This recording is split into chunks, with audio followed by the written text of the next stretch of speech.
Hallelujah, hallelujah. Praise Jesus. जय मसीह को, जय मसीह की आप सभी को। और मैं धन्यवाद देना चाहता हूँ पिता परमेश्वर को यीशु मसीह के नाम से, पास्टर विजय और उपासना चैनल और सारी मीडिया मिनिस्ट्री, सारे लोगों को मैं धन्यवाद देना चाहता हूँ जिन्होंने मुझे यह मौका दिया, ये अवसर दिया ताकि प्रभु का वचन, जो राज्य का वचन देने के लिए।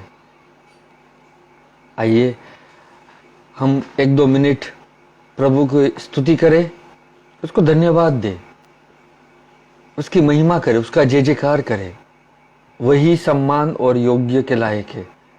तो धन्यवाद देते हैं प्रभु को इस जीवन के लिए, और हम स्तुति इसके लिए करते हैं ताकि उसके पराक्रमों के लिए। तो आइए हम स्तुति करें। प्रभु यीशु, हम स्तुति करते हैं। पिता परमेश्वर, हम आपकी स्तुति करते हैं। पवित्र आत्मा, हम आपकी स्तुति करते हैं। धन्यवाद देते हैं आपके सारे आशीष के लिए। धन्यवाद प्रभु, ये जीवन के लिए भी हम धन्यवाद देते हैं जो आपने हमें दिया है। आपने हमारी मृत्यु ली ताकि हम आपका जीवन इस पृथ्वी पे जी सकते हैं। धन्यवाद प्रभु, पापों से क्षमा करने के लिए भी धन्यवाद, और जो उस क्रूस पे आपने बलिदान दिया उसके लिए हम धन्यवाद देते हैं। हर श्राप, हर बंधन को आपने तोड़ा, इसके लिए हम धन्यवाद देते हैं प्रभु। आपने हमें आशीष किया, और इसीलिए भजन संहिता 103 में लिखा है, bless the Lord of my soul and forget not all his benefits. तो हम प्रभु को आशीर्वादित करें, और एक भी जो भी प्रभु ने हमारे जीवन में आशीष दिए उसके लिए धन्यवाद देते हैं प्रभु। धन्यवाद देते हैं। Hallelujah. Bless the Lord of my soul and bless his holy name. प्रभु, आपका नाम पवित्र है और हम आपको आशीर्वादित करते हैं। तू राजाओं का राजा है, प्रभुओं का प्रभु है, और तेरे जैसा कोई भी नहीं है और ना ही कोई होगा। हम धन्यवाद देते हैं प्रभु सारी भलाई के लिए, सारी अच्छाई के लिए प्रभु आपके, क्योंकि तू भला परमेश्वर है, तू अच्छा परमेश्वर है। धन्यवाद देते हैं प्रभु, धन्यवाद देते हैं। आपके पवित्र आत्मा के लिए धन्यवाद, आपके वचन के लिए धन्यवाद, धन्यवाद देते हैं प्रभु। और प्रभु, इन दिनों में जो भी आपने विश्वास में हमें बढ़ाया, इसके लिए धन्यवाद देते हैं प्रभु। और हम यही आशा करते हैं कि आप हमारे विश्वास को बढ़ाइए ताकि हम डगमगाए नहीं, और हम आपके वचन के ऊपर, आपके वादे के ऊपर हम खड़े रह सके। धन्यवाद देते हैं आपके अनुग्रह के लिए और दया के लिए। Hallelujah, hallelujah. Thank you Jesus, we bless you holy name.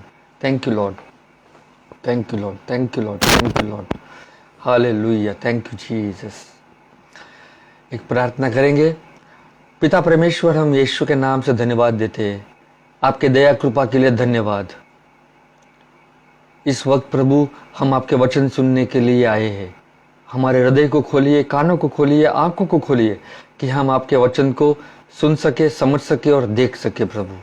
और वचन सुनने के बाद प्रभु हम वचन के अनुसार चलने वाले व्यक्ति बने। और ये सब कुछ प्रभु आपके अनुग्रह से ही हो सकता है। धन्यवाद देते हैं पवित्र आत्मा, जो वचन आपसे, आपके मुख से आएगा वो आप कंफर्म करोगे, खातरी करोगे चिन्ह चमत्कारों के द्वारा। हमारा हृदय आपका वचन को ग्रहण करेगा, हमारा मन के विचार बदलेगा और हमारा जीवन सामर्थ्यवान होगा। धन्यवाद देते हैं प्रभु आपके हर एक आशीष के लिए। यीशु के नाम में मैं ये प्रार्थना करता हूँ, आमीन। आज हम सीखेंगे प्रभु के वचन से kingdom foundation for every believer. Kingdom foundation for every believer. तो हम वचनों में जाएंगे सीधे। भजन संहिता अध्याय 11 वचन 3 में लिखा है, यदि नेवे ढा दी जाए तो धर्मी क्या कर सकता है। तो हम देखते हैं कि फाउंडेशन को कहते हैं हिंदी में नींव, और हर एक पृथ्वी पे जो भी हम देखते हैं, अगर नींव नहीं रहेगी तो कुछ भी नहीं हो सकता। और इसीलिए आज हम जो शिक्षण भी ये सुनेंगे, और वो है परमेश्वर का राज्य जो हर एक विश्वासु के लिए नींव होना चाहिए। हालेलुया। और इसलिए हमारा नींव परमेश्वर है, हमारा नींव यीशु मसीह है। और जब हम उस नींव पे खड़े रहते हैं तो धर्मी एकदम दृढ़ता से खड़े हो सकते हैं। लेकिन अगर हमारा नींव डिस्ट्रॉय हो गया है तो फिर धर्मी लोग क्या करेंगे? Hallelujah. That's why English says if the foundations are destroyed what can the righteous will do. तो हमारा नींव प्रभु के वचन के ऊपर रहना चाहिए। और यहां पर लिखा है कि यदि नेवे ढा दी जाए तो धर्मी क्या कर सकता है? तो सबसे महत्वपूर्ण बात यह भी है कि परमेश्वर ने हमें धार्मिकता बनाया है या धर्मी ठहराया है। किसके द्वारा? यीशु मसीह के द्वारा। और दूसरा कोरिन्थियों अध्याय 5 वचन 21 में लिखा है कि परमेश्वर ने यीशु को बनाया जो पाप से अज्ञानी था, और ताकि हमारे द्वारा वो पापी ठहराया गया ताकि हम उसके द्वारा धर्मी ठहराया जाए। हालेलुया। तो हम यीशु मसीह के द्वारा धर्मी ठहराए गए हैं, और इसीलिए हमारा नींव जो है वो परमेश्वर के वचनों के ऊपर रहना चाहिए। और उसी संदर्भ में हम देखते हैं कि भजन संहिता 75 वर्स 3, धरती और धरती की हर वस्तु डगमग सकती है और गिरने को तैयार हो सकती है, किंतु मैं ही उसे स्थिर रखता हूं। मैं ही उस खंबे के ऊपर स्थिर रखता हूं या रख सकता हूं। हालेलुया। तो परमेश्वर ने स्वर्ग और धरती का ये जो बनाया है, और धरती पर सभी वस्तुएं डगमग सकती है। और इसीलिए मैंने कहा कि जब हमारी नींव मजबूत नहीं होगी या डगमगाते रहेगी तो धर्मी लोग क्या करेंगे? हालेलुया। और इसीलिए हमारा नींव जो है परमेश्वर के वचन के ऊपर होना चाहिए। और आगे जब हम देखते हैं कि नींव फाउंडेशन भी हमारा परमेश्वर ही है, जब उसका वचन हमारा नींव हो सकता है तो परमेश्वर भी हमारा फाउंडेशन हो सकता है। हालेलुया। और इसीलिए हम देखते हैं कि वचन हमें कहां ले जा रहा है। ओके, भजन संहिता 11:7 में पढ़ेंगे, 11:7, क्योंकि यहोवा धर्मी है, वह धर्म के ही कामों से प्रसन्न रहता है, धर्मी जन उसका दर्शन पाएंगे।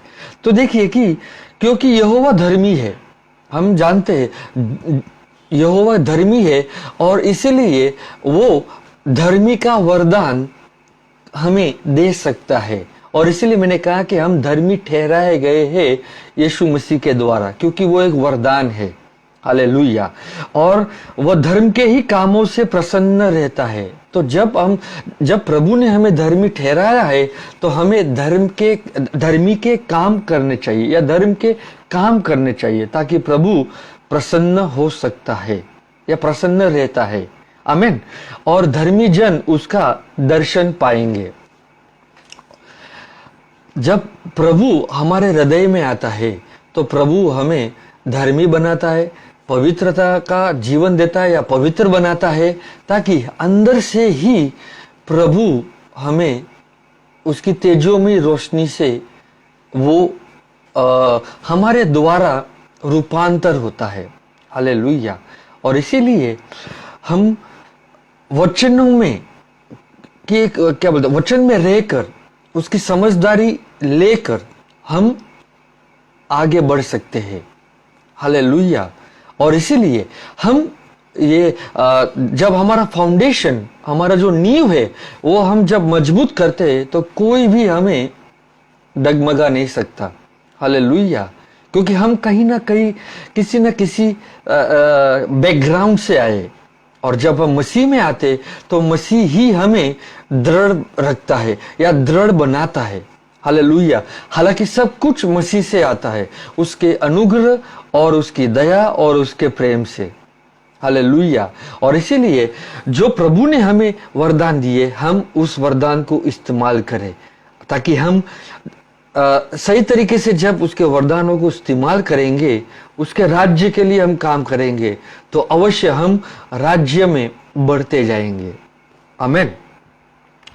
वचन 4 देखेंगे उसी का ही, भजन संहिता अध्याय 11 वचन 4।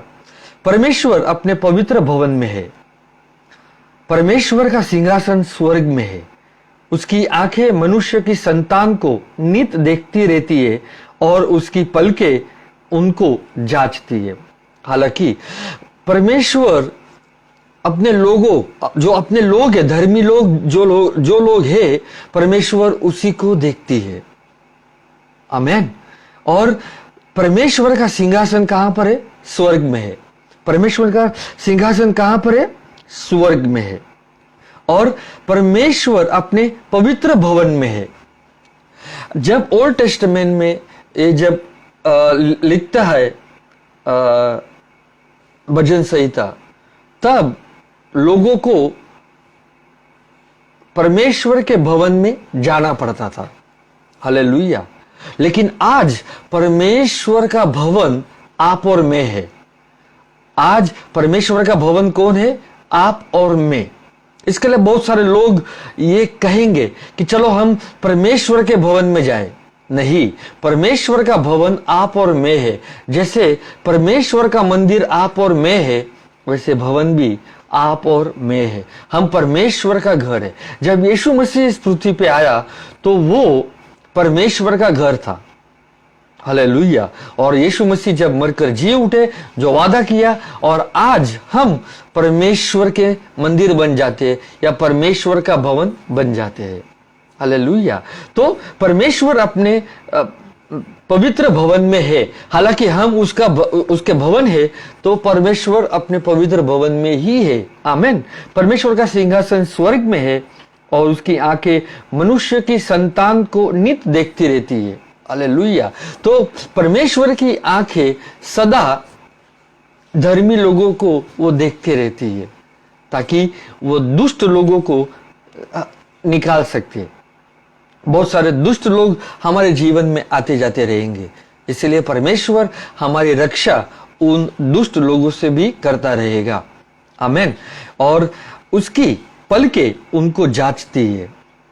तो हम ये समझना चाहिए कि परमेश्वर का सिंहासन कहां पर है?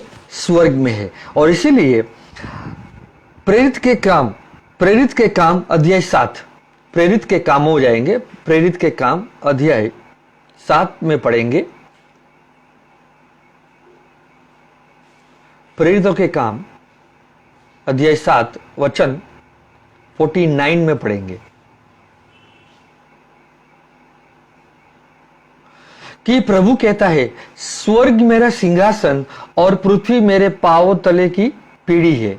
मेरे लिए तुम किस प्रकार का घर बनाओगे और मेरे विश्राम का कौन सा स्थान होगा? हालेलुया।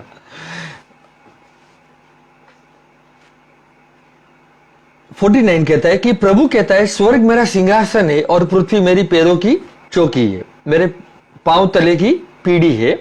मेरे लिए तुम किस प्रकार का घर बनाओगे? बहुत से लोग बहुत बार कहते हैं कि हमें प्रभु का घर बनाना है, हमें प्रभु का चर्च बनाना है। चर्च मतलब प्रभु यीशु का शरीर, जो आप और मैं है। और लोग कहते हैं कि क्या बोलते हैं, प्रभु का घर बनाना है। प्रभु का घर आप और मैं है, जो हम जहां पर सहभागिता होते हैं, उस जगह को बांधने के लिए जरूर हम एक जगह पर इकट्ठा होते हैं। आमीन। तो कोई हमें ये ना कहे कि हमें प्रभु का घर बांधना है। प्रभु का घर आप और मैं है, और बाइबल बताती है यीशु मसीह उस घर को बांधता है, मतलब बढ़ाता है एक समझदारी से। आमीन। तो कई बार लोग ये भी कहते हैं कि चलो हम चर्च जाएंगे। नहीं, हम चर्च एक जगह पे इकट्ठा होते हैं। हालेलुया। हम उस बिल्डिंग में जाएंगे। आमीन। तो ये एक समझदारी है, जैसे जैसे हम आत्मा में बढ़ते हैं तो हमें ये एक समझदारी आती है। इसलिए प्रभु कहता है कि तुम मेरे लिए किस प्रकार का घर बनाओगे और मेरे विश्राम का कौन सा स्थान होगा। और इसलिए ओल्ड टेस्टामेंट में ही लिखा था कि मेरे विश्राम का स्थान जायन होगा। क्या होगा? मेरे विश्राम का स्थान क्या होगा? जायन होगा। और इसलिए हम देखते हैं कि यशायाह का 29 पढ़ेंगे। यशायाह का 29, यशायाह का 29 पढ़ते, अध्याय 29 वचन 16। यशायाह का 29 वचन 16। तुम भ्रम में पड़े हो, तुम सोचा करते हो कि मिट्टी तुम्हारा के बराबर होए। तुम सोचा करते हो कि कृति अपना कर्ता से कह सकती है, तू मेरी रचना नहीं की है। यह वैसा ही है, उस घड़े का अपने बनाने वाले कुम्हार से यह कहना, तू समझता नहीं है, तू क्या कर रहा है। हालेलुया। सॉरी 28:16 में जाएंगे। सॉरी।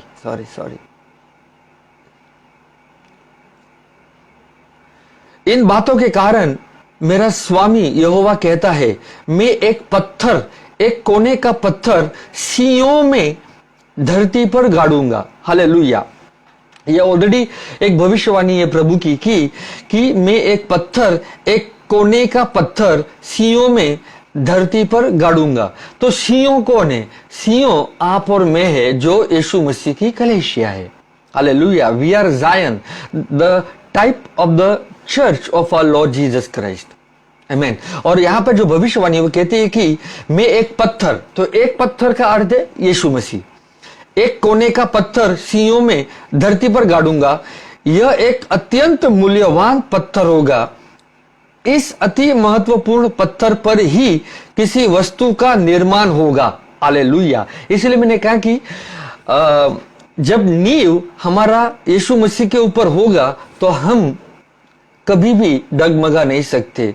हम चट्टान के जैसे उसके ऊपर खड़े रह सकते हैं। आमीन। क्योंकि Jesus Christ is our rock. और यहां पर वचन में भी वही है कि इस अति महत्वपूर्ण पत्थर पर ही किसी वस्तु का निर्माण होगा। जिसमें विश्वास होगा वह कभी घबराएगा नहीं। आमीन। He says, behold, I lay in Zion a stone for a foundation. Amen. तो हमारा परमेश्वर ही फाउंडेशन है।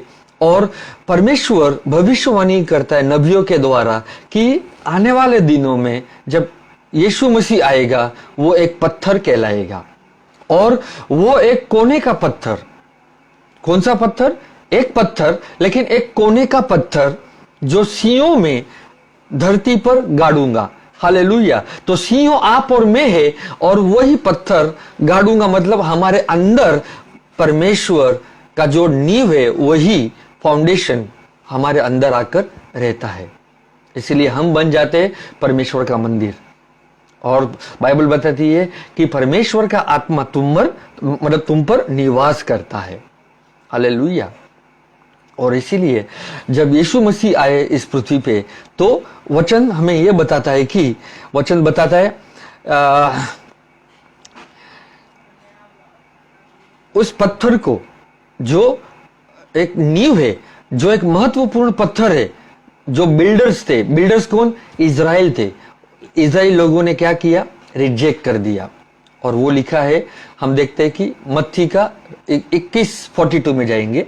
मत्ती का 21, Matthew chapter 21, Matthew chapter 21 verse 42।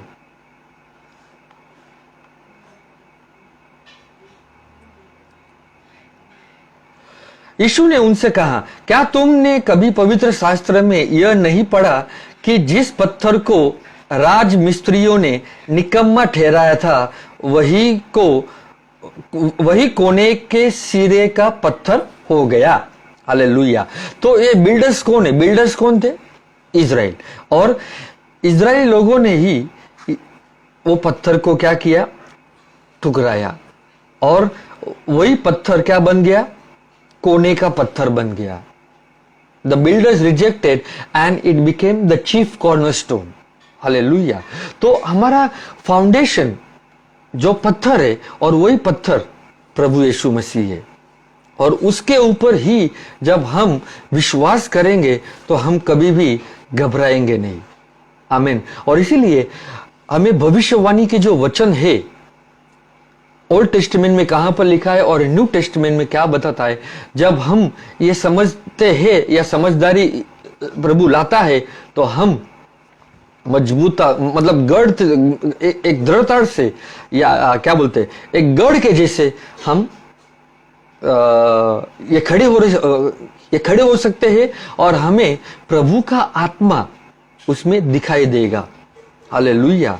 और इसीलिए परमेश्वर का राज्य का जो ये सुसमाचार है, बहुत सारे लोग रिजेक्ट करते हैं या एक अंडरस्टैंडिंग नहीं आती है तो वे जस्ट एक लेट इट गो कर देते हैं। तो आज हम इसके लिए एक समझदारी के द्वारा ही जो प्रभु लाएगा, ताकि हम जब समझेंगे तो हम परमेश्वर के राज्य के लिए काम करेंगे या हालेलुया।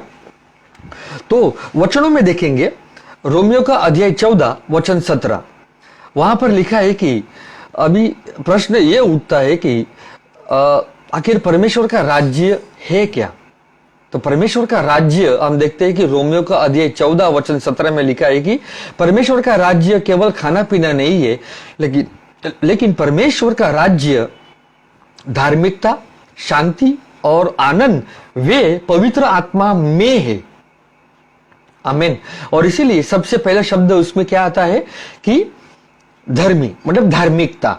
तो जब हमने पढ़ा कि अगर नींव हमारा प्रभु यीशु मसीह है तो धर्मी कभी भी घबर नहीं सकता या घबरा नहीं जा सकता और एकदम मजबूत खड़ा रह सकता है। हालेलुया।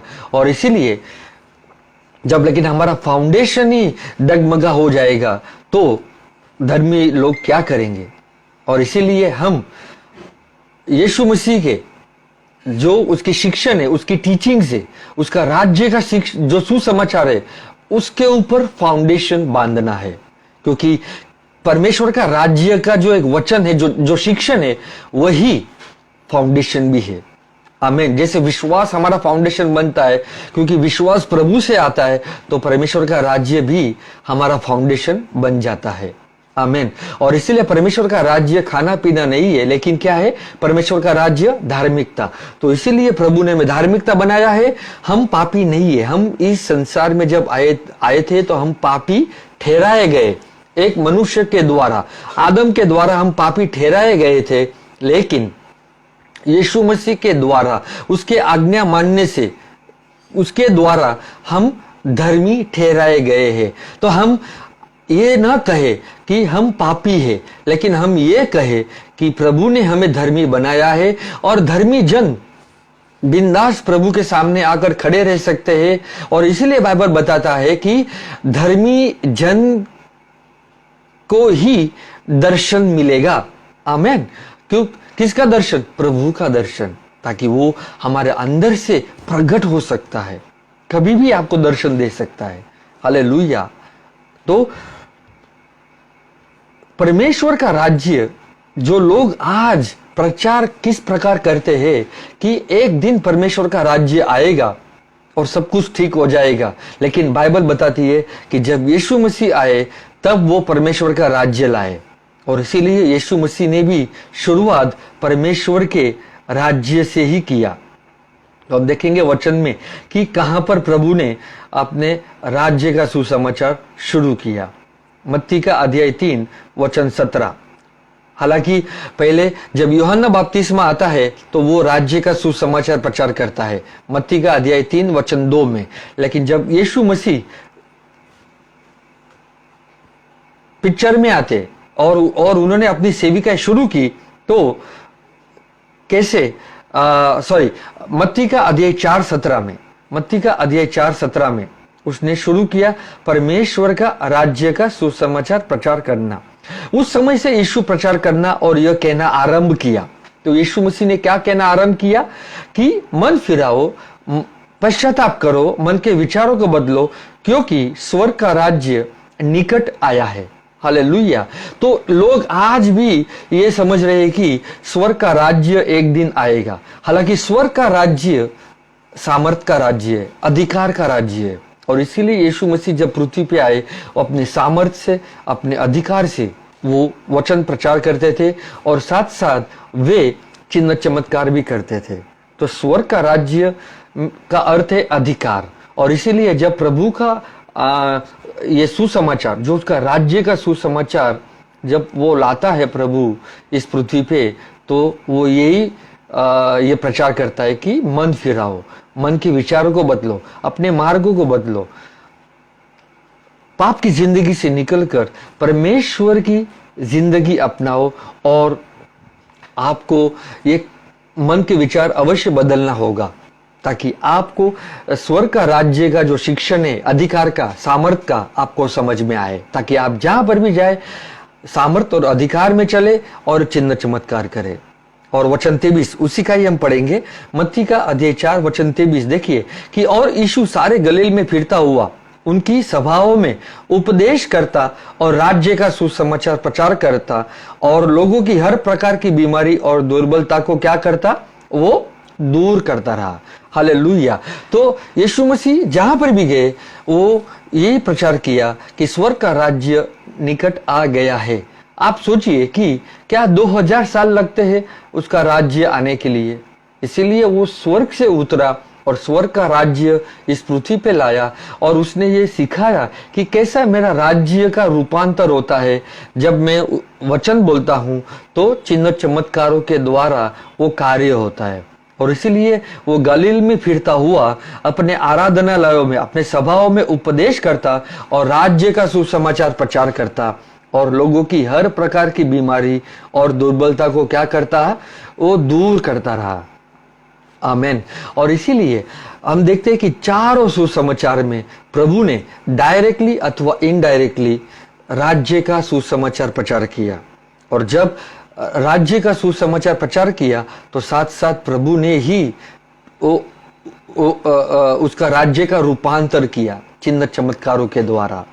हालेलुया। इसीलिए हम देखते हैं कि बाइबल हमें बताती है कि बाइबल कहती है कि अंधे देखने लगे, बहरे सुनने लगे, गूंगे बोलने लगे, बीमारी लोग अच्छे होने लगे, दुष्ट आत्मा निकलने लगी और जो कोढ़ की बीमारी थी वो शुद्ध होने लगे और जो अपाहिज थे, लूले थे, लंगड़े थे, वे चलने लगे यीशु मसीह के नाम से। आमीन।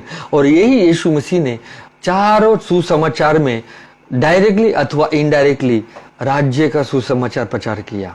और इसीलिए जैसे मैंने पहले भी कहा, हमारा फाउंडेशन, हमारा नींव जो है वो परमेश्वर का राज्य ही होना चाहिए। इसके लिए शुरुआत में हम देखते हैं कि यीशु मसीह राज्य का सुसमाचार लाता है। केवल 2 जगह पे या 2 या 3 जगहों पे ही यीशु कहता है कि चर्च के बारे में लिखा गया है। और वो मत्ती 16 में यीशु कहता है कि मैं मेरा चर्च बांधूंगा, मैं मेरी कलीसिया को बांधूंगा। हालेलुया। और जब ज़ाकियुस के साथ यीशु मसीह की जब मुलाकात होती है तो ज़ाकियुस को कहता है कि उद्धार तेरे घर पे आया है। हालेलुया। तो उद्धार कौन है? यीशु मसीह। आमीन। और इसीलिए परमेश्वर के राज्य में बहुत सारे अलग अलग मतलब संदेश है, मैसेजेस है, लेकिन महत्वपूर्ण परमेश्वर का राज्य का ही सुसमाचार हमारे जीवन से शुरुआत होना चाहिए। आमीन। और इसके लिए कलीसिया कब आई? कलीसिया प्रेरित में आई, लेकिन आज कलीसिया उल्टा कर दिया। कलीसिया ने क्या किया? उल्टा कर दिया। पहले हम कलीसिया कलीसिया चर्च चर्च चर्च लोगों को यह कहकर हम बंधनों में डाल देते हैं, लेकिन परमेश्वर का राज्य का एक समझदारी नहीं लाते। मैं चर्च के विरुद्ध नहीं हूं, मैं कोई भी चर्च के विरुद्ध नहीं हूं। हालेलुया। क्योंकि सबसे पहले परमेश्वर का राज्य आया और फिर कलीसिया हुई। और कलीसिया है प्रभु यीशु का शरीर जो आप और मैं है। और हम कलीसिया एक जगह पे इकट्ठा होती है। हालेलुया।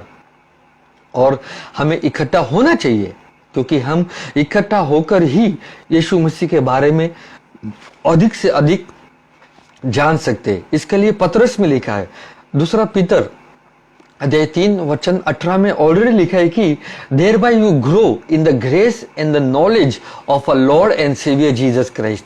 हम यीशु मसीह के कृपा और उसके ज्ञान में बढ़ते जाए। आमीन। उसकी कृपा का हमारे जीवन में हर वक्त हमें मिलनी चाहिए और हमें उसका ज्ञान हर वक्त मिलना चाहिए, ताकि हम उसको पहचान सके, जान सके। आमीन। तो परमेश्वर का राज्य ही हमारा नींव होना चाहिए हमारे जीवन में। हम आगे बढ़ते हैं कि किस प्रकार यीशु मसीह, देखिए वचनों में लूका का अध्याय 9 वचन 1 से पढ़ेंगे। फिर उसने 12 को बुलाकर उन्हें सब दुष्ट आत्मा और बीमारियों को दूर करने की सामर्थ और अधिकार दिया। तो आप देखिए, जब यीशु मसीह इस पृथ्वी पे थे, उसने अपने 12 चेलों को बुलाकर दुष्ट आत्मा और बीमारियों को दूर करने के लिए सामर्थ और क्या दिया? अधिकार दिया। तो आज कलीसिया को भी प्रभु ने सामर्थ और अधिकार दे दिया है। इतना ही है कि कलीसिया सामर्थ और अधिकार में नहीं चलती। क्यों? क्योंकि वो विश्वास से, भरोसा से प्रभु के वचन को बोलते नहीं है। हालेलुया।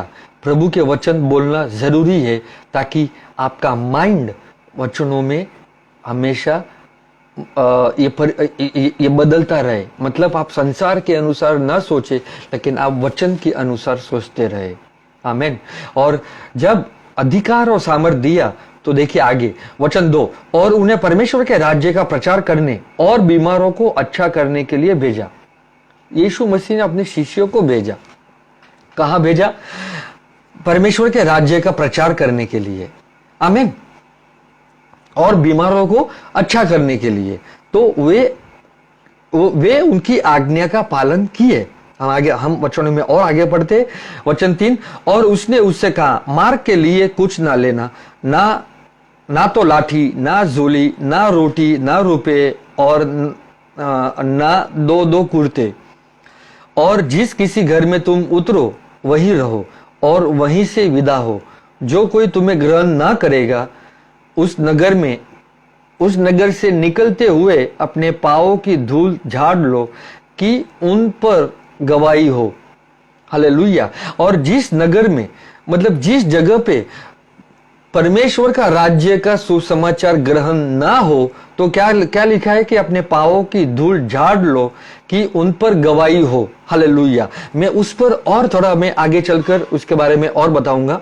ओके। वचन 6, सो वे निकलकर गांव सुसमाचार सुनाते और हर कहीं लोगों को चंगा करते हुए फिरते रहे। हालेलुया। हम शुरुआत कर सकते हैं विश्वास में चलकर, और प्रभु हमारे द्वारा कार्य करता रहेगा, चिन्ह चमत्कारों के द्वारा। आमीन। वचन 10 पढ़ेंगे। फिर प्रेरितों ने लौटकर जो कुछ उन्होंने किया था उसको बता दिया, और वह उन्हें अलग करके बेतोस्दा नाम एक नगर को ले गया। यह जानकर भीड़ उसके पीछे हो ली, और वह आनंद के साथ उनसे मिला और उनसे परमेश्वर के राज्य की बातें करने लगा, और जो चंगे होना चाहते थे उन्हें चंगा किया। हालेलुया। यीशु अपने चेलों को भेजता है, और जब चेले वापस आए तो वो गवाही दिए। आमीन। कि चंगे हुए। और फिर यीशु मसीह उन लोगों को बेतोस्दा नाम एक नगर ले गया, और भीड़ यीशु मसीह के पीछे जा रही थी होली, और वे आनंद के साथ उनसे मिला। हालेलुया। उन चेलों को मिला और उनके परमेश्वर के राज्य से बातें करने लगा, और जो चंगे होना चाहते थे उन्हें चंगा किया। आमीन। तो आप देखिए कि कितना महत्वपूर्ण है यीशु मसीह के राज्य का सुसमाचार। वचन 12, जब दिन ढलने लगा तो 12 ने आकर उससे कहा, भीड़ को विदा कर कि चारों ओर के गांवों और बस्तियों के जाकर टीके और भोजन का उपाय करे, क्योंकि हम यहाँ सुनसान जगह में है। हालेलुया। और हम देखते हैं कि आगे यीशु मसीह ने किस प्रकार 5,000 लोगों को खाना दिया। हालांकि जब यीशु मसीह ने ऑलरेडी उनको अपने 12 शिष्यों को कहा गया था कि जहां पर भी तुम जाओ राज्य का सुसमाचार प्रचार करो, कुछ ना ले जाओ और जो घर में ठहरो, जो घर में ठहरेंगे और वो घर में राज्य का सुसमाचार अगर स्वीकारते हैं तो शांति आएगी, अगर राज्य का सुसमाचार नहीं स्वीकारते तो उन पर गवाही आएगी। हालेलुया। और ये सब कुछ प्रभु ने हमें बताया कि 5,000 लोगों को भी प्रभु ने खाना दिया, लेकिन उसके पहले यीशु मसीह ने क्या प्रचार किया? परमेश्वर के राज्य का। और जो लोग बीमारी में थे प्रभु यीशु ने उन्हें क्या किया? चंगा किया। आमीन। वचन और आगे बढ़ेंगे, 51 में जाएंगे, उसी का ही अध्याय 9 वचन 51। जब उसके ऊपर उठाए जाने के दिन पूरे होने पर थे, जो उसने यरूशलेम को जाने का विचार दृढ़ किया और उसने अपने आगे दूत भेजे, वे सामरिया के एक गांव में गए कि उसके लिए जगह तैयार करे। जब यीशु मसीह के अभी उठाए जाने के दिन मतलब पूरे होने वाले थे, तो उसने यरूशलेम को जाने का विचार दृढ़ किया। हालेलुया। मतलब जाने से पहले मतलब प्रभु ने सोचा मुझे यरूशलेम में जाना पड़ेगा। उसने विचार क्या किया? दृढ़ किया। आमीन। और उसने अपने आगे दूत भेजे, वे सामरिया के एक गांव में गए। तो उसने अपने आगे दूत भेजे, तो दूत कौन है? वही उसके चेले। वे सामरिया में एक गांव में गए और उसने कि उसके लिए जगह तैयार करे, परंतु उन लोगों ने उसे उतरने न दिया क्योंकि वो यरूशलेम को जा रहा था। हालेलुया। तो सामरिया के जो लोग थे वो यीशु मसीह को उतरने नहीं दिए। ओके। यह देखकर उसके चेले याकूब और यूहन्ना ने कहा, हे प्रभु, क्या तू चाहता है कि हमें आज्ञा दे कि आकाश से आग गिरकर उन्हें भस्म कर दे। परंतु उसने फिर कर उन्हें डांटा और कहा, तुम नहीं जानते कि तुम कैसी आत्मा के हो। यीशु मसीह ने क्यों कहा? क्योंकि चेलों ने ओल्ड टेस्टामेंट में सुना था कि एलिया ने स्वर्ग से आग बुलाकर जो झूठे नबी लोग थे उनका भस्म हुआ। तो चेलों ने भी वही कहा, प्रभु सामरिया में लोगों ने रिजेक्ट किया है, नकारा है, तो तू हमें आज्ञा दे। क्या दे? तू हमें आज्ञा दे कि आकाश से आग गिराकर उन्हें भस्म कर दे। लेकिन यीशु मसीह ने क्या क्या देखिए, परंतु उसने फिर कर उन्हें डांटा और कहा, तुम नहीं जानते कि तुम कैसे आत्मा के हो, क्योंकि मनुष्य का पुत्र लोगों के प्राणों को नाश करने नहीं वरना बचाने के लिए आया है। और वे किसी और गांव में चले गए। आमीन।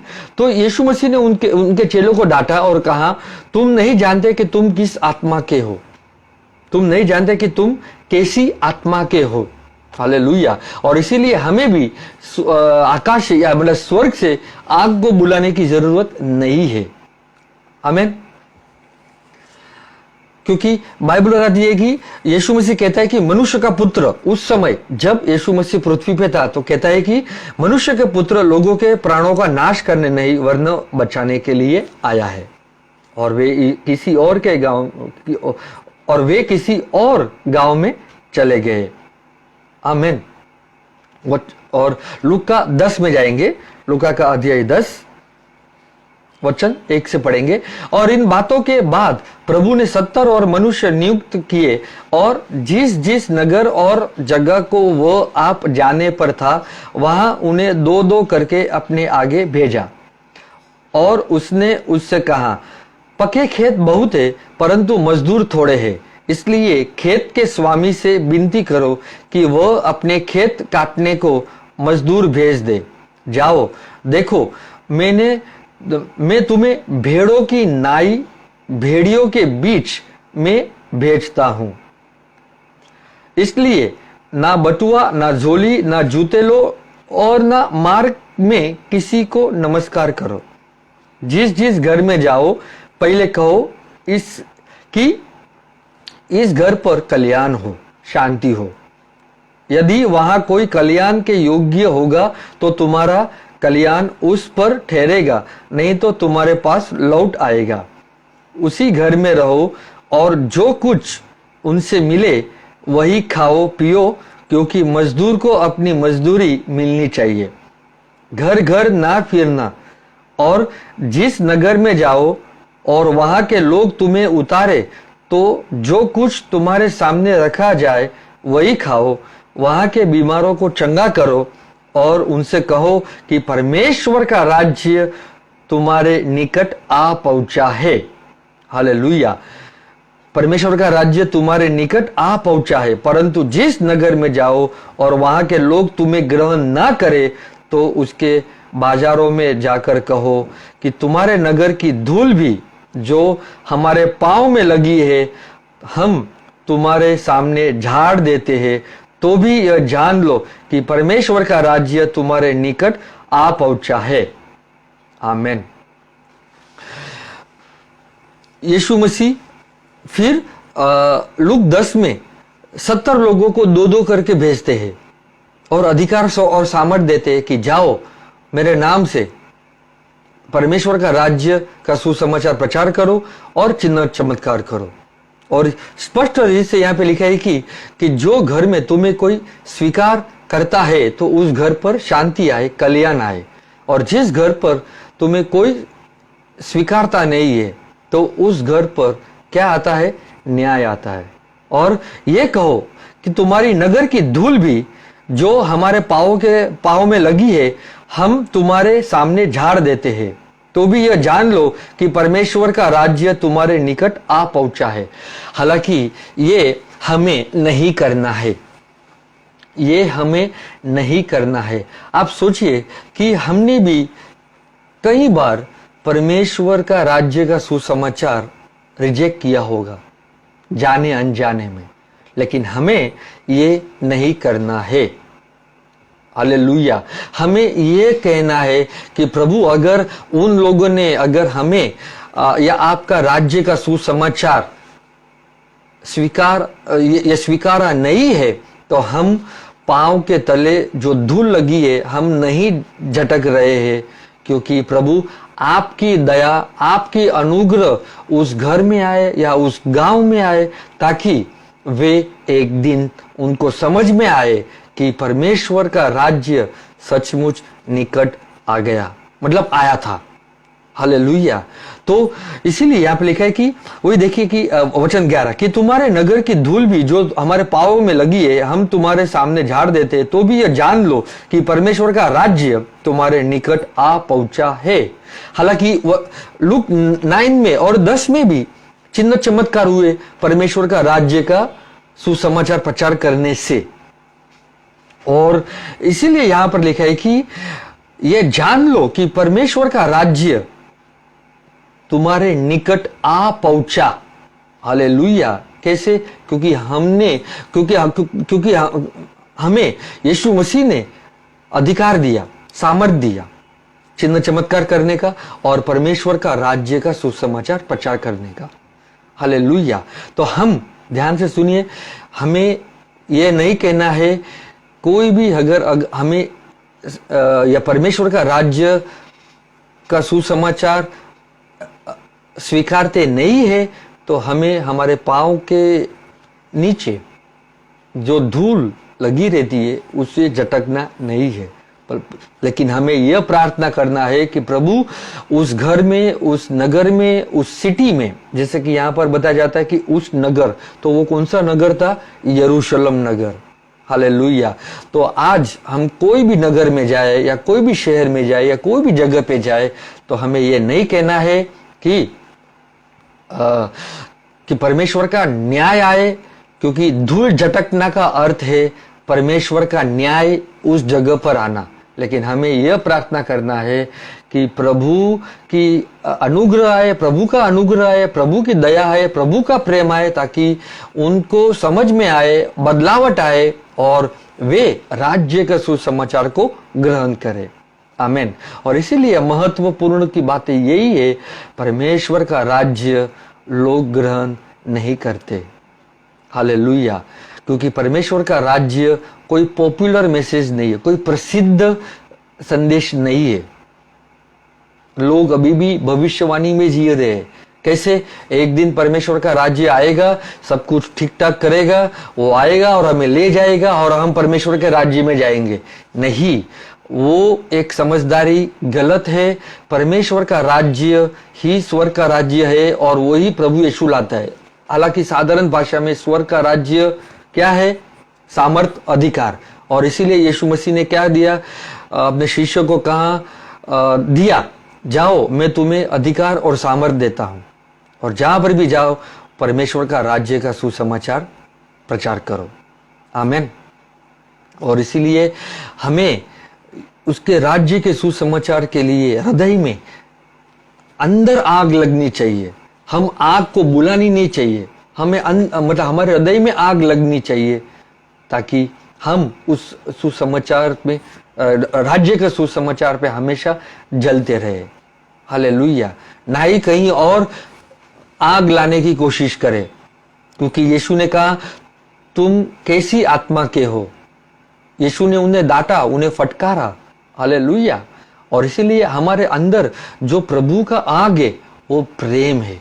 इसलिए हम लोगों को जब प्रेम करते हैं तो हमें उनके लिए ये प्रार्थना करें कि प्रभु आपका न्याय ना आए, लेकिन आपकी दया, आपकी करुणा, आपका अनुग्रह आए ताकि वे बच जाए, वे मतलब उन्हें समझ में आए ताकि वे उद्धार पाए।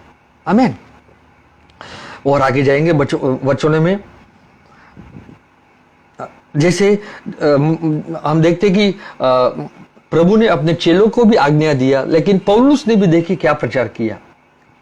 पौलुस ने भी कहां पर भी गया, हम देखते हैं कि पौलुस ने भी परमेश्वर का राज्य का सुसमाचार प्रचार किया। लेकिन देखिए भजन संहिता नहीं, प्रेरितों के काम, Acts of the Apostles chapter 13 verse 46।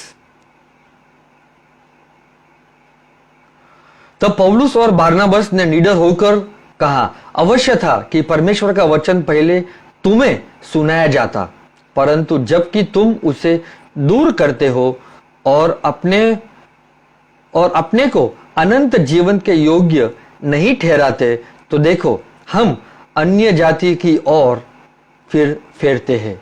Hallelujah. आज प्रभु के नजर में कोई भी फेवरेट नहीं है।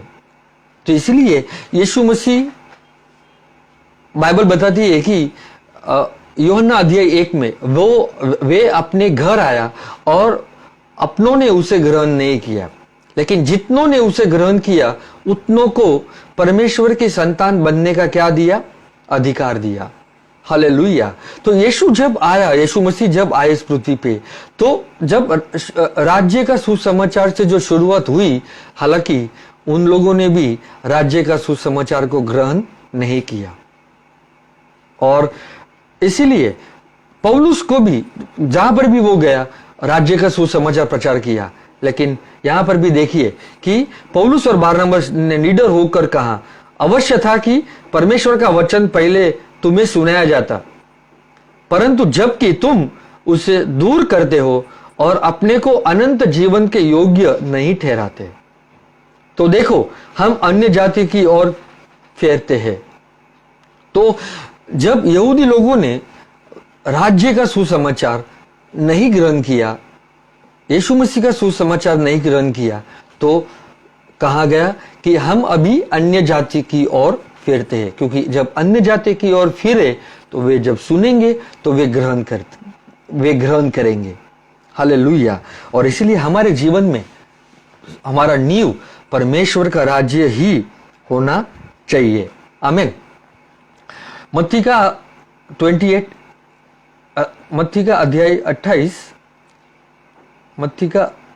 अध्याय 28 वचन 19 पढ़ेंगे, ज्यादा समय नहीं, थोड़ा वचन 19 पढ़ेंगे। इसलिए तुम जाकर सब जातियों के लोगों को चेला बनाओ और उन्हें पिता और पुत्र और पवित्र आत्मा के नाम से बपतिस्मा दो। इसलिए तुम जाकर, इंग्लिश में लिखे है गो, हम 3 वचन कंबाइन करेंगे। ओके, प्रेरित का अध्याय 28 वचन 19, मार्कुस का अध्याय 16 वचन 15।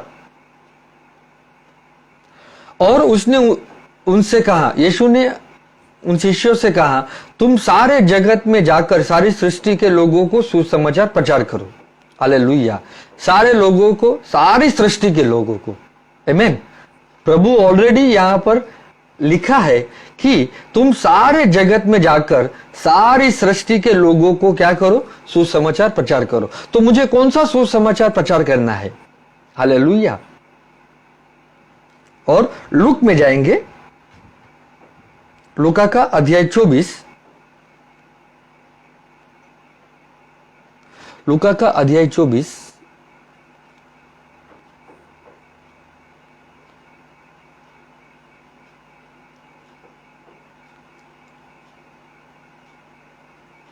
लूका का अध्याय 24 वचन 45, वचन 45 से पढ़ेंगे। फिर पवित्र शास्त्रों को समझने के लिए यीशु मसीह ने बुद्धि के द्वार खोल दिए। हालेलुया। पवित्र शास्त्र को और उसका जो वचन है वो समझने के लिए यीशु मसीह ने उनके जो शिष्य थे, और आज भी प्रभु लोगों के क्या बोलते, मतलब समझदारी खोलने के लिए तैयार है।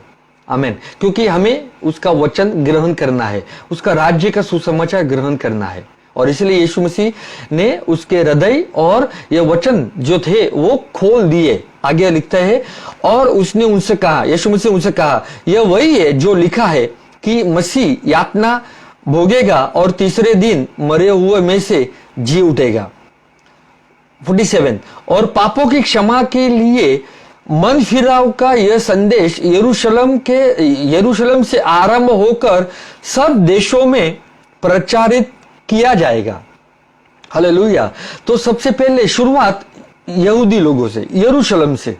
क्यों? क्योंकि जो कुछ भी सारी भविष्यवाणी की गई थी मसीहा आने की, वो यहूदी लोगों को जानने के लिए, इसके लिए मसीहा भविष्यवाणी के वचन ओल्ड टेस्टामेंट से लोगों को बताता था, ताकि लोग समझे कि मैं ही मसीहा हूं। और इसीलिए मत्ती में भी लिखा है कि I will open my mouth in parables, मैं दृष्टांत में अपना मुंह खोलूंगा। हालेलुया। लेकिन हमारे लिए प्रभु दृष्टांत में बात नहीं करता है। हमारे लिए, कलीसिया के लिए, जो भी अन्य जाति, कलीसिया नहीं, जो भी अन्य जाति के लोग हैं, उन्हें वो दृष्टांत में बातें नहीं करता। लेकिन यहूदी लोगों को वो दृष्टांत में बातें करता था, क्योंकि ताकि यहूदी लोग समझे कि यही मसीहा है जो ओल्ड टेस्टामेंट में दृष्टांत में जो दृष्टांत कहा गया था वही दृष्टांत में बातें कर रहा है। आमीन। क्योंकि राज्य के भी दृष्टांत है। हम देखते हैं कि बहुत सारे दृष्टांत जो थे वो राज्य के अनुसार ही थे। आमीन। तो वचन 47, और पापों की क्षमा के लिए मन फिराव का यह संदेश यरूशलेम से आरंभ होकर सब देशों में प्रचारित किया जाएगा। आमीन। तो कौन सा सुसमाचार? उसका राज्य का सुसमाचार। आमीन। और 48, तुम इन बातों की साक्षी हो। 49, और सब मेरे परम पिता ने मुझसे जो प्रतिज्ञा की है उसमें तुम्हारे लिए भेजूंगा, किंतु तुम्हें इस नगर में उस समय तक ठहरे रहना होगा जब तक तुम स्वर्ग की शक्ति से युक्त ना हो जाओ। दैट मीन्स आपको स्वर्ग से जो शक्ति मिलेगी, दैट मीन्स तब तक तुम्हें यरूशलेम में ठहरना है। आमीन। लेकिन जब स्वर्ग से शक्ति आ गई, कौन सी? जो पिता की प्रतिज्ञा, और वो है पवित्र आत्मा, उसके बाद तुम यरूशलेम से शुरू होकर सारे दूसरे देशों में जाना। आमीन। क्योंकि वो आज्ञा दी गई थी। लेकिन हम देखते हैं कि वे लोग प्रेरित 1:8 में जब बाइबल बताती है कि तुम सामर्थ पाओगे जब पवित्र आत्मा तुम पर आएगा और तुम मेरी गवाही दोगे, यरूशलेम, सामेरिया, that means you shall be my witness in Jerusalem, Judea, Samaria और सारे देशों में, and to the ends of the earth. Hallelujah. लेकिन प्रेरित अध्याय 8 तक वे यरूशलेम में ही थे, वे हटे ही नहीं। और इसीलिए परमेश्वर ने वहां पर परसिक्यूशन लाया। स्वयं परमेश्वर परसिक्यूशन लाता है, छल लाता है, ताकि वे सेपरेट हो जाए। और जब परसिक्यूशन आता है शिष्य लोगों के ऊपर, तब वे अलग होने लग गए। आमीन। तब वे अलग अलग सामरिया में जाने लगे। आमीन। तो जो प्रभु यहां पर हमें बताया जाता है, ये जब हम 3 वचन एक करते हैं तो हमें प्रभु प्रगटीकरण देता है। और इसीलिए जो आज्ञा दे कि जाओ प्रचार करो, क्या प्रचार करना है? परमेश्वर का राज्य का सुसमाचार। और मेरे नाम से तुम उसको चेले बनाओ, शिक्षण दो, और पिता पुत्र पवित्र आत्मा का नाम से बपतिस्मा दो। हालेलुया। और ये भी लिखा है कि तुम मतलब जब पवित्र आत्मा प्राप्त करोगे और वही परमेश्वर का राज्य तुम्हारे अंदर आता है, और फिर तुम जहां पर भी जाओ परमेश्वर का राज्य प्रचार करो और चिन्ह चमत्कारों के द्वारा। आमेन। और मार्कुस का अध्याय 16 वचन 20 में लिखा है, और उन्होंने निकलकर हर जगह प्रचार किया और प्रभु उनके साथ काम करता रहा, और उन चिन्हों के द्वारा जो साथ साथ होते थे वचन को दृढ़ करता रहा। हालेलुया। तो प्रभु कैसे चिन्ह चमत्कार करता था? कौन था प्रभु? Now the Lord is a spirit. 2 कोरिन्थियों अध्याय 3 वचन 17 में लिखा है कि now the Lord is a spirit. अभी प्रभु कौन है? आत्मा है। और जहां पर परमेश्वर का आत्मा है वहां पर स्वतंत्र है। तो अब देखिए कि कैसे तीनों वचन एक होकर प्रभु हमें बताता है कि जब तुम पर पिता का वादा आता है, वही पवित्र आत्मा, तो वही परमेश्वर का राज्य है। और जब परमेश्वर का राज्य तुम्हारे अंदर आता है तो तुम जाओ मेरे नाम से प्रचार करो और चिन्ह चमत्कार करो, और चिन्ह चमत्कार करो और शिष्य बनाओ और उन्हें बपतिस्मा दो पिता पुत्र पवित्र आत्मा के नाम से। और फिर तुम परमेश्वर का राज्य का जो टीचिंग्स है उसमें बढ़ते रहो, ताकि आप एक मैच्योरिटी लेवल पे आ जाओ।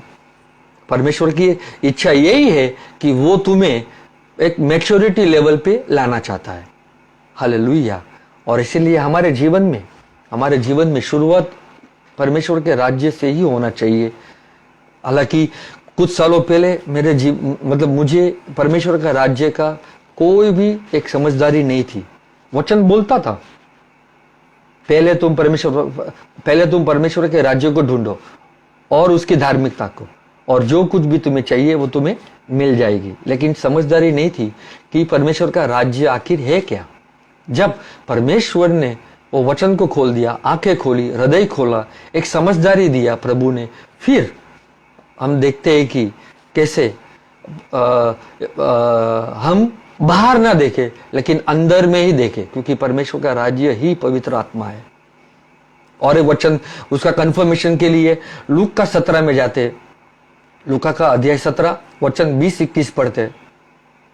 लूका का अध्याय 17 वचन 20-21 पढ़ेंगे।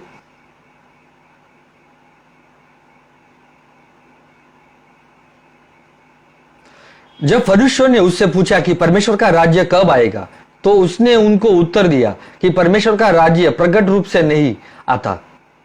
फरीसियों ने प्रश्न पूछा कि परमेश्वर का राज्य कब आएगा, तो यीशु ने उन्हें उत्तर दिया कि परमेश्वर का राज्य प्रकट रूप से नहीं आता, दिखने से नहीं आता। और लोग यह ना कहेंगे कि देखो यहां है या वहां है, क्योंकि देखो परमेश्वर का राज्य तुम्हारे बीच में है। इंग्लिश में लिखा है the kingdom of God is with in you, तुम्हारे अंदर है। लेकिन यहाँ पे हिंदी भाषांतर में ऐसा लिखा है कि परमेश्वर का राज्य तुम्हारे बीच में है। लेकिन हम इंग्लिश पढ़ते हैं तो परमेश्वर का राज्य हमारे अंदर है। और इसीलिए यीशु मसीह के फरीसियों को यह कहता है, क्योंकि फरीसियों लोगों ने यीशु मसीह का सुसमाचार, राज्य का सुसमाचार ग्रहण किया ही नहीं। बहुत सारे लोग जो थे नहीं किया, लेकिन थोड़े लोग जो थे जो यीशु मसीह को ग्रहण किए, उसका राज्य का सुसमाचार को ग्रहण किया। और शिष्य लोगों ने भी जहां पर भी गए राज्य का सुसमाचार प्रचार किया। आमीन। तो हम देखते हैं यहां पर कि कैसे यीशु फरीसियों को कहता है कि परमेश्वर का राज्य देखने से नहीं आता, और कोई तुम्हें यह कहे कि देखो यहाँ है, देखो वहां है, हम विश्वास नहीं करना चाहिए, हमें भी विश्वास नहीं करना चाहिए। लेकिन हम ये समझना चाहिए कि परमेश्वर का राज्य आज मेरे अंदर है और वही पवित्र आत्मा है। इसके लिए हमारा रिश्ता पवित्र आत्मा से होना चाहिए। और लेकिन लोग कहेंगे कि फिर यीशु मसीह ने वो प्रार्थना में सिखाई, हे हमारे स्वर्गीय पिता, तेरा नाम पवित्र माना जाओ, तेरा राज्य आए। तो हम ये प्रार्थना करनी चाहिए कि प्रभु जहां पर भी मैं जाऊं वहां पर तेरा राज्य आए, मतलब वहां पे तेरा सामर्थ्य आए, तेरा अधिकार आए, तेरा आत्मा आए, ताकि जो लोगों ने अभी तक आत्मा प्राप्त नहीं किए उन्हें पवित्र आत्मा मिले। हालेलुया। ताकि वे भी एक समझ में आए कि परमेश्वर का आत्मा मेरे अंदर है। आमीन। और इसीलिए हमें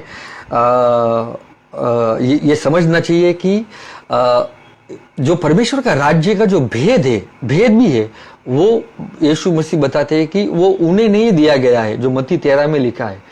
क्योंकि वहां पर लिखा है कि परमेश्वर का राज्य का जो भेद है वो उन्हें नहीं दिया गया, लेकिन तुम्हें दिया गया है। इसलिए हम बच्चे जैसे रहे। हालेलुया। उन बच्चों को दिया गया है ताकि हम परमेश्वर के राज्य में हमेशा बच्चे बने रहे। हालांकि हम नम्र हुए। बच्चे का होने का मतलब है कि हम नम्र रहे और हम प्रभु के अधीन में रहे। और जब हम नम्र रहेंगे तो अवश्य परमेश्वर हमें एक दिन उठाएगा, मतलब उठाएगा इन द सेंस हमें बढ़ाएगा। Hallelujah. He will lift us up. आमीन। तो एक लास्ट वचन लेता हूं मैं दूसरा तीमुथियुस में, हालांकि 2-4 वचन में स्किप कर रहा हूं, लेकिन दूसरा तीमुथियुस में जाएंगे।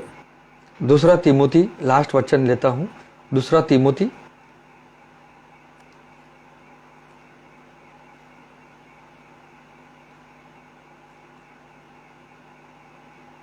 तीमुथी अध्याय 2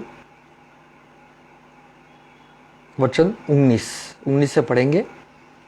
तो भी परमेश्वर की पड़ी नेव बनी रहती है और उस पर यह छाप लगी है कि प्रभु अपनों को पहचानता है, और जो कोई प्रभु का नाम लेता है वो अधर्म से बचा रहेगा। आमीन। That means the Bible says English में लिखा है, The Lord knows who are his. The firm foundation is this. क्योंकि God has sealed his people. आमीन। तो भी परमेश्वर की पड़ी नींव जो है वो बनी रहती है, और वो नींव क्या है? और उस पर यह छाप है। किस पर? जो प्रभु में विश्वास करता है उस पर यह छाप लगी है कि प्रभु अपनों को पहचानता है। हालेलुया। प्रभु हमें पहचानता है, लेकिन क्या हम प्रभु को पहचानते हैं? इसीलिए यूहन्ना अध्याय 17 वचन 3 में लिखा है कि प्रभु को पहचानना ही अनंत जीवन है। प्रभु को मतलब पिता परमेश्वर को और उसने यीशु मसीह को जो भेजा उसको जानना, उसको पहचानना ही अनंत जीवन है। प्रभु हमें जानता है, लेकिन क्या हम प्रभु को जानते हैं? उसने हम पर छाप लगी हुई है, हम पर जो छाप है वो लगी हुई है, और वो छाप है पवित्र आत्मा की, और वो नींव है। आमीन। और वो हमारा नींव परमेश्वर का राज्य है, हमारा नींव यीशु मसीह है। जो यीशु मसीह का शिक्षण है वो भी हमारा नींव है। यीशु मसीह पत्थर है, वो भी हमारा नींव है। आमीन। तो हमारा नींव सब कुछ परमेश्वर ही है। हालेलुया। तो भी परमेश्वर की पड़ी नींव बनी रहती है और उस पर छाप लगी है कि प्रभु अपनों को पहचानता है, और जो कोई प्रभु का नाम लेता है वह अधर्म से बचा रहेगा। हमें प्रभु का नाम अधर्म में नहीं लेना है, लेकिन धार्मिकता से लेना है। आमीन। वचन 20, बड़े घर में न केवल सोने चांदी के हैं, पर काठ और मिट्टी के बर्तन भी होते हैं, कोई आदर और कोई अनादर के लिए। यदि कोई अपने आप को इनसे शुद्ध करेगा तो वह आदर का बर्तन और पवित्र ठहरेगा और स्वामी के काम आएगा और हर भले काम के लिए तैयार होगा। हालेलुया। प्रभु हमें इस्तेमाल करना चाहता है, प्रभु हमें बढ़ाना चाहता है। प्रभु कहता है कि मैं तुम्हें पवित्र ठहराता हूं। हालेलुया। और लेकिन हमें जो क्या बोलते हैं, अनादर के काम नहीं करना है। हमें प्रभु कहता है कि आदर के काम किया करो, क्योंकि सोने और चांदी और जो बर्तन रहते हैं प्रभु के घरों में, प्रभु कहता है तुम सोने और चांदी, क्यों? क्योंकि वो शाइन करते हैं। आमेन।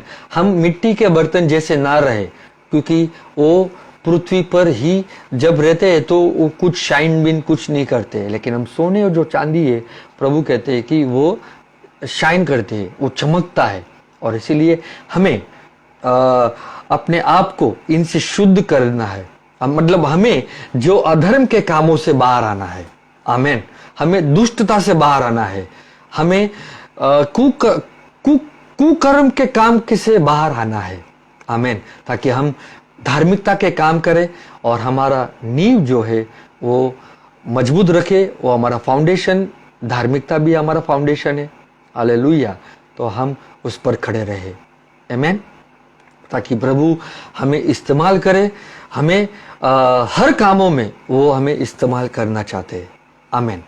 तो मैं आपके लिए प्रार्थना करना चाहूँगा। पिता परमेश्वर, हम यीशु के नाम से धन्यवाद देते हैं आपके वचन के लिए, आपके आत्मा के लिए। और जो भाई बहन ने वचन सुने और बाद में भी जो वचन सुनेंगे, प्रभु उनके जीवन में एक समझदारी लाए। बुद्धि का आत्मा, प्रगटीकरण का आत्मा, समझदारी का आत्मा, ज्ञान का आत्मा उन पर आए, ताकि उनको वचन समझ में आए और उनका हृदय उजियाले से भर जाए और हर कामों में फलदायक बने। प्रभु उनको आशीर्वाद दीजिए। और इस वक्त मैं आशीर्वाद घोषणा करता हूँ। I speak blessing, welfare. I declare blessing, welfare, peace, happiness, joy in your life.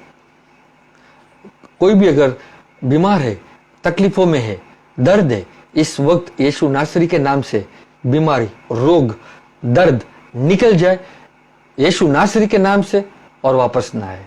प्रभु धन्यवाद देते आपकी चंगाई के लिए, आपकी भलाई के लिए। इसी वक्त प्रभु आपको स्पर्श करे, उसका पुनरुत्थान का सामर्थ आपको स्पर्श करे, आपको चंगाई दे और आपका जीवन अंदर से बदले। यीशु के नाम में मैं ये प्रार्थना करता हूं। आमेन। हमारे परमेश्वर पिता का प्रेम और प्रभु यीशु मसीह का अनुग्रह और पवित्र आत्मा का सहभागिता हम सभी के साथ सदा के लिए रहे। आमेन। God bless you and Jesus loves you.